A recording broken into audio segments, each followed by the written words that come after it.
पीछे मुड़कर देखा। उसके पैरों तले जमीन खिसक गई। उसके ठीक पीछे एक काली सी परछाई थी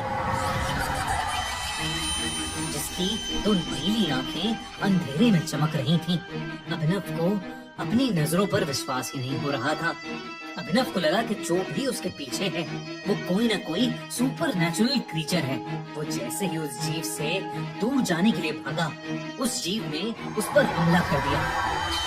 उसके बड़े बड़े नाखून अभिनव की पीठ में घुस गए, लेकिन चीखता हुआ अभिनव जैसे तैसे उस जीव की पकड़ से छूटा और वहां से दूर भाग गया। दूर जाकर अभिनव ने देखा कि वो जीव एक काली परछाई में बदल गया है और वो बेहोश पड़े जय के मुंह के अंदर घुस गया। और तभी अचानक जय अपनी बेहोशी से उठ खड़ा हुआ।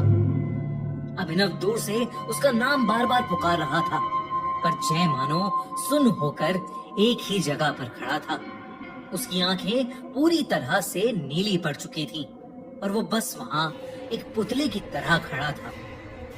तभी अचानक से जय जमीन की तरफ झुका और उसने वहां पर पड़े टूटे हुए कांच का एक टुकड़ा उठा लिया और अपनी शर्ट फाड़कर अपनी छाती पर उसी कांच के टुकड़े से वो AJ लिखने लगा, ठीक वैसे ही जैसे उसने उस पीपल के पेड़ पर लिखा था।